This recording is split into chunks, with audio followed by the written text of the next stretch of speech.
ইউপির সেই ঐতিহ্যবাহী মেলা কার্যক্রম 2015 সাল থেকে বন্ধ রয়েছে এই কার্যক্রম এবং এর পেছনে বেশ কিছু কারণ রয়েছে।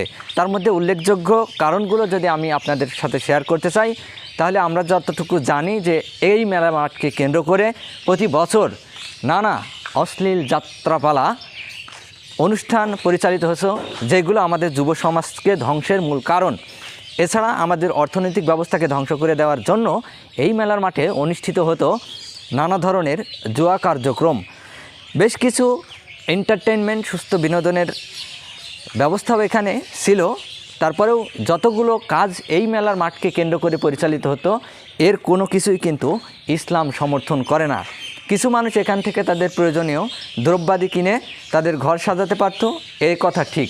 তবে সার্বিক দিক থেকে এই মেলার মাঠকে কেন্দ্র করে পরিচালিত হওয়া বিভিন্ন কার্যক্রমগুলো আমাদের সমাজে নেতিবাচক প্রভাব ফেলত।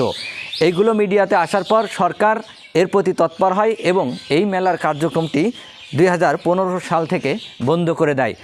আজ অবধি এই মেলার কার্যক্রম বন্ধ রয়েছে। এই মেলার কার্যক্রম বন্ধ থাকাতে আপনারা কারা কারা খুশি আছেন একটু কমেন্টে জানাবেন।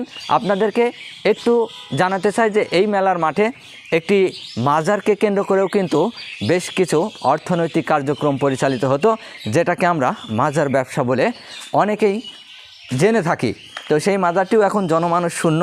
আসলে অর্থ ছাড়া কোনো মানুষই থাকে না। তখন এখানে কিন্তু বেশ কিছু খাদেম ছিল। বর্তমানে এই মাজারটি দেখতে পাচ্ছেন জনমানুষ শূন্য, হয়তো কেউ এখানে থাকতেও পারে, বর্তমানে নেই।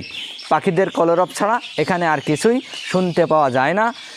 পাখিদের এই কলরব শুনতে চাইলে আপনারা চলে আসতে পারেন গড়াইটুপি মেলার মাঠের মূল পয়েন্টে, যেখানে তিনটি বটগাছ সুউচ্চভাবে দাঁড়িয়ে আছে এবং ছায়া প্রদান করছে। সেই সাথে এই বটগাছে বসবাসকারী পাখিরা তাদের কলরবের ধ্বনি সর্বক্ষণিক বাতাসে ছড়িয়ে দিচ্ছে। ধন্যবাদ।